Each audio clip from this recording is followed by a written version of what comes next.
बिस्मिल्लाहिर्रहमानिर्रहीम अस्सलाम वालेकुम। मेरा नाम है नबी शेख और आप देख रहे हैं सुपर टीम यूट्यूब चैनल।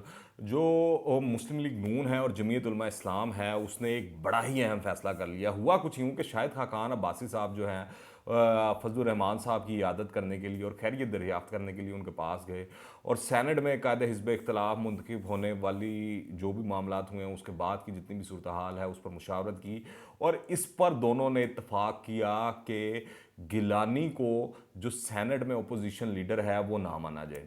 और इस पर दोनों ने इतफाक़ कर लिया है कि गिलानी जो है अब उसको ये दोनों जमातें हैं कायदे हिज़्ब इख्तलाफ नहीं मानेंगी सेनेट के अंदर। तो दूसरी जानिब आप देखें मुस्तफ़ा नवाज़ खोखर साहब हैं, पीपल्स पार्टी के बड़े अहम रहनुमा हैं और रुकन हैं। उनका कहना है कि पीडीएम के हालिया फैसलों से महंगाई की मारी अवाम में अच्छा तासुर नहीं गया। महंगाई बेरोज़गारी से तंग अवाम इस हुकूमत से हर हाल में छुटकारा चाहते हैं। अपोजिशन इत्तेहाद की दीगर जमातों को इस्तीफ़ों पर गैर ज़रूरी दबाव नहीं देना चाहिए था और हमें बाप अरकान से वोट नहीं लेने चाहिए थे। तो ये उन्होंने खुद एतराफ़ कर लिया है और उन्होंने ये भी कहा है कि हुकूमती अरकान से वोट लेने पर पार्टी के नज़रियाती तशख़्ख़ुस को नुकसान पहुँचा है। यानी कि इन्होंने वही बात कर दी है जो मरीम नवाज़ कर रही हैं या नून लीग कर रही है या दीगर जमातें कर रही हैं। और जिस तरह जमीयत उलमा इस्लाम और नून लीग ने फैसला किया है कि वो बायकॉट करेंगे यूसुफ रज़ा गिलानी का और उनको नहीं मानेंगे कायदे हिज़्ब इख्तलाफ सेनेट के अंदर। तो ये भी एक बड़ी अहम चीज़ है इस हवाले से कि पहले कहा ये जा रहा था कि खाली नून लीग जो शायद उन्होंने यूसुफ रज़ा गिलानी और पीपल्स पार्टी पर काफ़ी वो बरहम है, मगर अब तो खुलकर बात आ गई कि जमीयत उलमा इस्लाम के वही तासुरात हैं, वही ख्यालात हैं और वही सूरत हाल है। उसी तरह मौलाना फजलुर रहमान भी तपे बैठे हुए हैं, इस तरह लग रहा है पीपल्स पार्टी पर और जरदारी साहब पर कि उन्होंने जो वो पीडीएम का जो सारा टेम्पो है वो तोड़ के रख दिया। पहले तो मौलाना की जो सबसे बड़ी ख्वाहिश थी कि लॉन्ग मार्च होना चाहिए रमज़ान से पहले, ईद से पहले किसी भी तरह, मगर वो पीपल्स पार्टी ने उसको मलिया मेड करके रख दिया है। जो भी ये फैसला हुआ है सारा कुछ हुआ है। तो ये सूरत हाल है और आने वाले दिनों में लग रहा है कि जो है ना मामला ये वाला भी गंभीर होगा। एक जानिब हुकूमत की तो अपने भी वो मसाइल हैं, वो जो भी कर रही है कारकर्दगी उनके साथ है, सारा कुछ चल रहा है, सब कुछ है।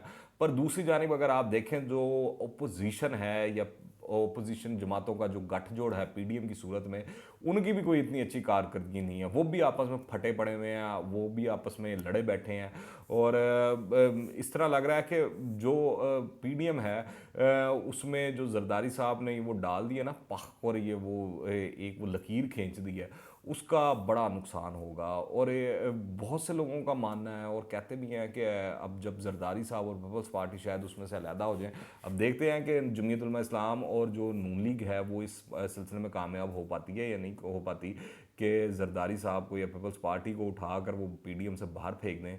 अगर ऐसा हो जाता तो फिर ये भी कहा जा रहा है कि जिस तरह मरियम की तबीयत है और मौलाना की तबीयत है, वो दोनों बड़े गर्म मजाज हैं और वो जिस तरह आकर फ्रंट फुट पर खेलने की कोशिश करते हैं और वो बाउंसर पर बाउंसर मारते हैं, तो मामला काफ़ी आगे तक जा सकते हैं। और पीपल्स पार्टी जो पीडीएम के अंदर काफ़ी सेन वॉइस थी, अब वो नहीं रहेगी, तो सूरत हाल मुख्तलिफ हो सकती है, दूसरी तरफ जा सकती है। दूसरी जानिब अंदर की इतलात ये भी हैं, ख़बरें ये भी हैं कि कहा जा रहा है कि जो ये पीपल्स पार्टी का सीसी का इजलास होने जा रहा है उसमें शायद कोई बीच का रास्ता निकाला जाए और सियासी जो जरदारी साहब की बसीरत है वो कोई इस तरह का हल तजवीज़ करें और मामला पेश करें जिससे नून लीग और जमीयत उलमा इस्लाम भी राज़ी हो जाएं और पीडीएम भी इंटैक्ट रहे। तो इस तरह की इतलात हैं और ख़बरें हैं कि पीपल्स पार्टी अंदर खाते ये कोशिश कर रही है कि किसी तरह पीडीएम के अंदर आ जाए और ये जो अपोजिशन जमातें हैं उनको इकट्ठा रखा जाए।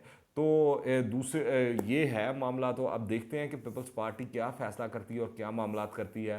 पर इस वक्त ये वाज़े और साफ नज़र आ रहा है कि नून लीग और जमीयत उलमा इस्लाम किसी भी सूरत पीपल्स पार्टी की क़यादत के साथ चलने को राज़ी नहीं दिखाई देते हैं।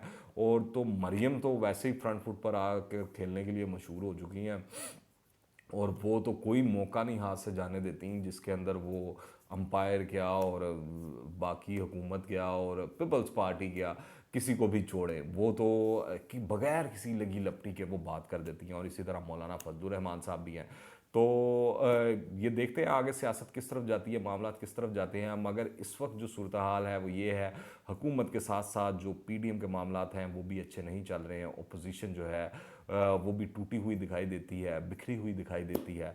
और यकीनी तौर पर जो एक जानदार जमहूरियत, अच्छी जमहूरियत होती है, उसमें जो अपोजिशन होती है वो भी उतनी ही तगड़ी और डाढ़ी होती है। और इस वक्त ये नज़र आ रहा है कि जिस तरह हुकूमत पै दर पे वार कर रही है, चाहे वो फ़ॉरेन फ्रंट पर हो, जिस तरह का ये मामला हुआ कश्मीर वाला, उसमें भी हमें नज़र आता है। और जो अब तजारत खोली जा रही है भारत के साथ, उसके अंदर भी हमें नज़र आता है कि जो अपोजिशन जमातें हैं वो काफ़ी चुप चुप हैं, उनकी तरफ से उस तरह आवाज़ें नहीं आ रही जिस तरह के आनी चाहिए थी। इसी तरह जो बिजली की कीमतें बढ़ाई गई, जो अब रमज़ान से पहले जो वो मामलात होंगे, और जिस तरह स्टेट बैंक ऑफ पाकिस्तान वाला मामला हुआ, तो उसमें भी अपोजिशन हमें खामोश दिखाई दी, कोई इतनी ज़्यादा वोकल नज़र नहीं आई।